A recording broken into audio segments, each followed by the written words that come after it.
The world champion Domaraju Gukesh enters in as he takes on the Dutch number one Anish Giri. Anish is also the candidate this year in 2026, and if he wins the candidates, this could very well be the world championship that we will be looking at. What a big encounter this is, and both of them have had their shares of ups and downs in this tournament. For example, Gukesh, well, he scored a beautiful win against Guen Thaidaiwan, but then blundered massively against Nodirbek Abdusatterov in the previous round. So he's at 50% score. Meanwhile, Anish Giri, with his 2 losses and 4 draws, has been not in great shape. One also remembers the clash between Gukesh and Anish from the Vaikanze Tata Steel last year, which was the first game of Gukesh after becoming the world champion. And it was so intense where Anish had completely outplayed Gukesh, but then in the end got this one final trick in and managed to win that one. I think it's a good moment to have a small flashback here and look what happened. This was the moment. You can see Anish there. He was totally winning. He made a one move blunder, and now the bar shows that Gukesh is completely winning. And I've never ever seen Anish emote this much because he was completely dominating the game, and he lost it. So for Anish, this game today is a good chance to get a revenge of what happened exactly 1 year ago, and we'll see if he manages to get that revenge going, because Anish has had good score with Gukesh, especially in Vaikanze. I think he's beaten him twice here, and well, there's no better opportunity to get going than this one in the tournament for Anish Giri. The players shake hands, and this, dear friends, is the ambit recap of the day. Gukesh opens the game with pawn to c4, the English opening, and Anish takes his time and pushes his pawn to e5. We have the reverse Sicilian on the board, and now knight comes out to c3,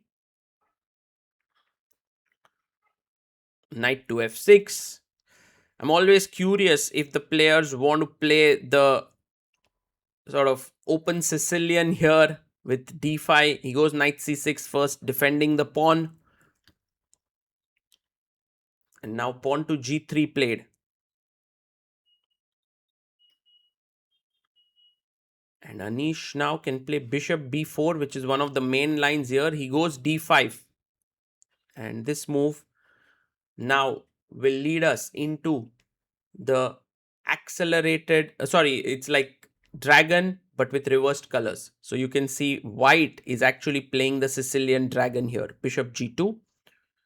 And the old main line was knight b6, bishop e7, castles, but bishop c5 slowly and steadily becoming more and more popular. d3 here played by Gukesh, and Anish simply castles. Now, castling is the normal way to continue, but Gukesh plays a move that has been never played before. Queen to b3, attacking the knight in the center. Very good move here by Gukesh, especially in not in terms of quality, but to surprise his opponent. And you can see Anish took a good 7-8 minutes before playing knight e7. He could have also played knight b6.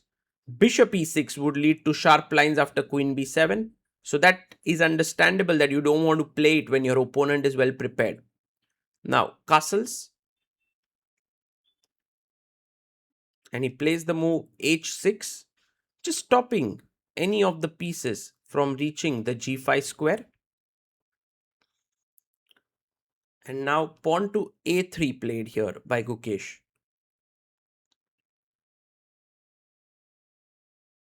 Anish goes knight to d4, a nice little move because he's kind of attacking the queen, the pawn, and the knight here. So taking the knight makes sense. Pawn takes on d4.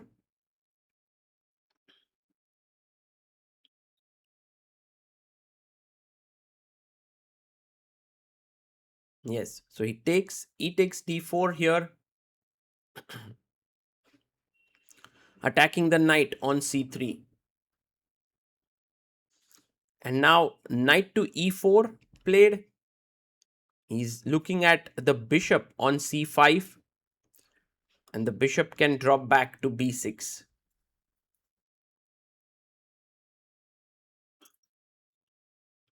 I overall like black's position a lot because, in a way, the e2 pawn is a perpetually weak pawn. The d4 pawn gives a lot of space. c6, knight d5, black's moves are quite easy to make.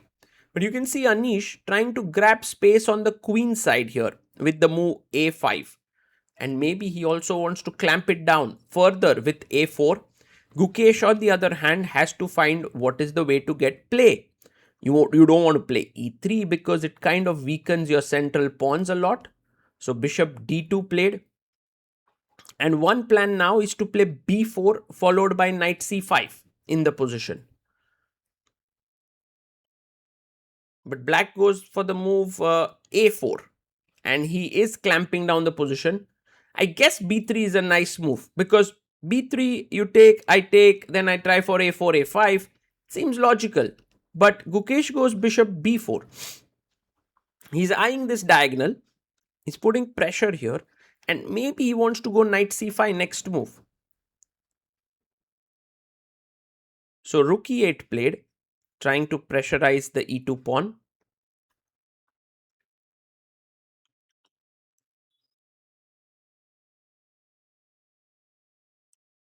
And now the knight jumps into c5. So if you take, I take back. Bishop takes c5. You have bishop takes c5 here. And is the d4 pawn a bit soft? Maybe it is with queen c4 coming in. So he plays his knight to f5. I like the knight here. It's attacking d4. It's also putting pressure on the e2 pawn, the rook there. But Gukesh shows that his position is resilient. He brings his bishop here to attack the knight, covers the e2 pawn, has the bishop pair. So it's a nice fight here between the two players. And rook a6, a lovely rook lift by Anish. He could be looking to go to the e6 square. And a typical Gukesh move has arrived with e3. Now, Gukesh is one player. When I see weaknesses in the position, he sees opportunities. He sees that after pawn takes pawn, yes, e3, d3 pawns look weak, but the f file opens up. This diagonal could potentially open up after d4. So all these things really make Gukesh excited. And queen g5. Anish says, I'm looking at the e3 square. I'm putting pressure with my knight and queen here. The rook swings over to f4. Very powerful move, trying to get the other rook to f1.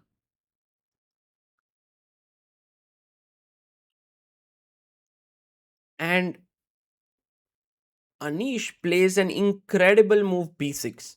Because, okay, on one hand it attacks the bishop that's defending this pawn, but on the other, if you look carefully, it's limiting the scope of the rook. Queen c4. Whoa, what a move here by Gukesh. If you take the bishop, I'll take bishop f5, and then if you take back the bishop, the rook is hanging. So that's the reason why queen c4 works.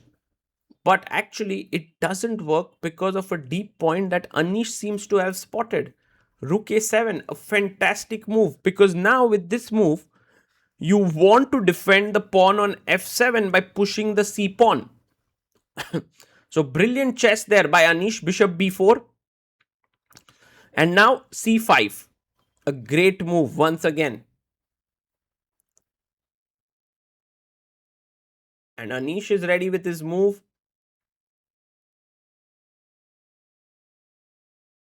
Thinking about it, and boom, c5 on the board. The bishop Oh, he doesn't even bring the bishop back to d2 because that would have been super passive. Knight d6 and black is better. But look at this move by Gukesh. He's attacking the rook. He's saying to Anish that the rook is hanging. There's no time to take the bishop. And Anish brings the rook to e7. Not only defending here, attacking e3.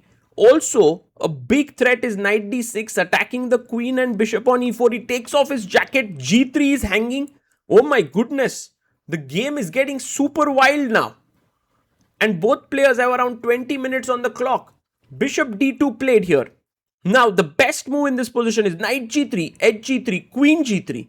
Not queen g3 first because bishop drops back, but rook e4. Takes, and this is a better position with rook d8 and stuff. But Anish, very pragmatic. He goes for the other move. Instead of sacking here, he goes back. And I think that's logical. Gukesh chops off the pawn. And Anish is going to take on e4 now. Yes, he takes knight e4. Pawn takes e4.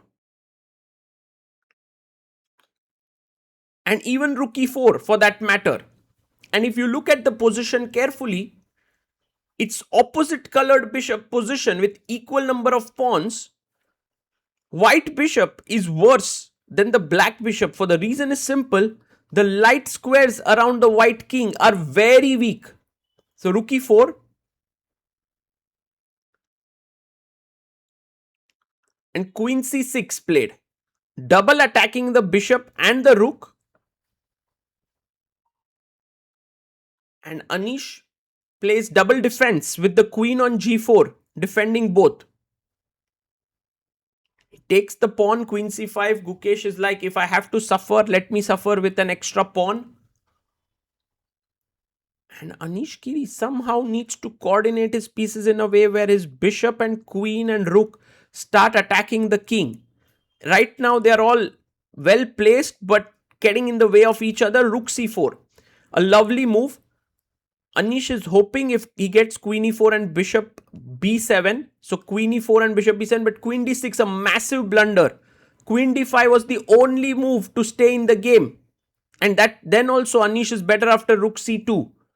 But queen d6 is a big mistake because of queen e4 and bishop b7 coming. It's all over.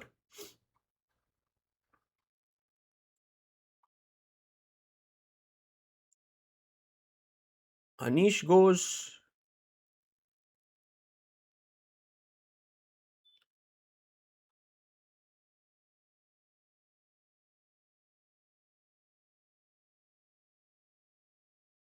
Well, he's going for the queen. We're all waiting and he finds queen e4. And the way Anish made this move, it's clear that he feels he's going to win this. King f2 played. And now you have bishop b7 as a good move. And he plays it. The queen is coming into g2. He's managed to break through here. Rook c2 can come in. You can see that on the light squares, white is completely weak.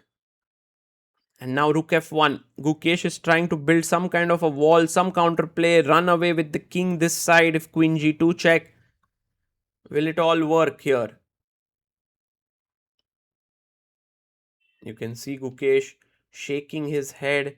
He's so unhappy with the way he's played this because from an absolutely equal position, he took risks and Anish just didn't put a foot wrong here.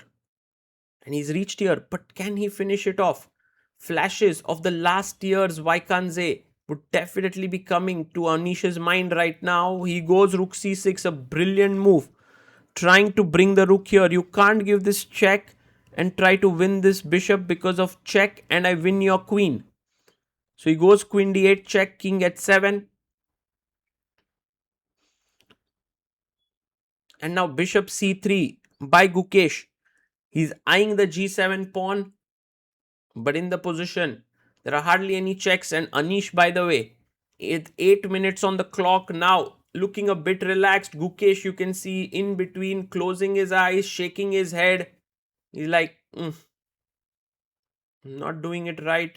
Meanwhile, Anish Giri, well, take the bishop, pawn takes. Check here, king e1 and bishop a6, the killer move that ends the game. And he's doing it. He's doing it, guys. He's going to take, check, king e1 and bishop a6 with a double attack on the bishop, on the rook and e2 square. He does it. Rook takes c3. Boom. What a move. Pawn takes. And if you look at the final position in that variation, clearly bishop a6, rook f2 fails to queen g1 and you lose the rook. Otherwise, you simply lose the rook. There's no check here even because the bishop controls. It's amazing. The entire geometry. Queen g2 check, king e1, and now bishop a6, the final move. And Gukesh, well, he resigns. Anish Giri scores the win against Gukesh, his first win of the Tata Steel Masters 2026. Fantastic play here by Anish Giri. One must definitely give it to him for playing brilliantly. Gukesh, on the other hand, well, second loss in a row for the world champion. And you can see Anish, well, he always loves to talk with his opponent irrespective of the result, whether he wins, he loses. And you can see Gukesh, well, he's saying a few things back, but he clearly wants to rush away from there. It has not been a good day of chess for him. But Anish Giri, well done. And a win against world champion is always very sweet. Yeah, here, yeah, there maybe queen b5. I don't know if this is relevant, but this is maybe what he missed, because this is also what I initially maybe missed. Because somehow, like, I was here thinking about this weird, like, I don't know why I was thinking. I shouldn't have thought about it, but it's I'm getting weird thoughts during games, so sometimes I. Do you want to hold the iPad? Maybe it'll be easier. Yeah, I was thinking about this position for a while. I think black has full compensation, but let's see what he says. Just curious. Yeah, full compensation, but no more. I saw I have rook a7, but I didn't realize how strong it was. But then I suddenly saw that it all works out for me. Yeah, the key, I think it's maybe in this line. Here, there's knight. So there's always this knight d6 move. Probably he missed it. And once I saw that, then I was like, wait, I think I'm just much better. And I think there was some. I kept thinking about rook e4 and g3 here, and especially here. But I got also a very nice position. Shall we take a quick look at what might have happened? Knight yeah, I think I could go knight g3, rook e4, and I have a lot of checks, and I sacrificed the rook, but I wasn't so sure. I thought if king h1, I was going to go rook e5, but maybe not immediately because of queen e2. So I think I was going to give a check on rook e5. I think this might be winning. But I thought mostly about king f1. I think if he trades the rooks, it's probably...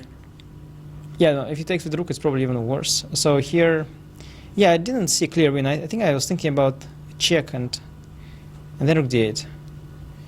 And to be honest, like, I didn't even see a win. Even this is almost maybe I didn't even see a win here, to be honest. Maybe there's just like mate in 2, but I just didn't see it.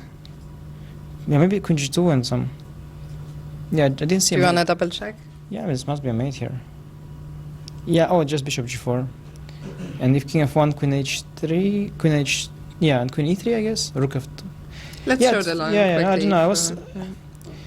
I mean, it's always easy to see when it's like -5. It looks like, how did you miss it? But of course, I have also many pawns, and yeah, I felt it's good for me, knight g3. I don't know what the best defense is. Maybe it's king h1 after all. And here, maybe he has some defense. King f2. Yeah, he's running king f2, yeah? Yeah, here also rook d8, but here I didn't see rook d8 move. Here rook d8 is very counterintuitive. No, sorry, it's with queen on g3 only, of course. Yeah, it's a little bit difficult, but at the same time, unlike usual sacrifices like that, I have kind of, first of all, many pawns, but also my king is extra safe, so I can imagine, but it's difficult. I think I must have thought queen e2, but yeah, this completely, for me, like, it's unfindable, this kind of stuff. I don't know. I don't Very nice. Yeah. And I still for me not clear why this is necessarily winning. I mean, I guess rook d6. Also don't know why you couldn't play rook d6 immediately. Then what was the big deal? now rook f2 and rook g2. Okay, yeah. Yeah, I didn't. Very hard to figure I it felt, out. of course. I mean, that's why I went down on time here. I was up on the clock, and I felt, of course, knight g3 might be the money move. Yeah, problem is that it was really not, to me. It was like there was not like an easy win, like checkmate, not. So then I thought, okay, you know, I can go hope for a win, but I was also thinking like, how can I refuse to refuse this? This It's position. really hard. Yeah. Also, I saw I have this queen g4 move. This is so nice and so hard for him to play, and I thought, okay, like refusing this is for a win that I don't even see, like it's maybe not worth it.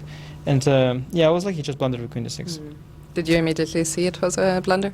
Not immediately, but as soon as I saw queen e4, I realized it probably blundered it. There were multiple situations where I was hoping to get something like this.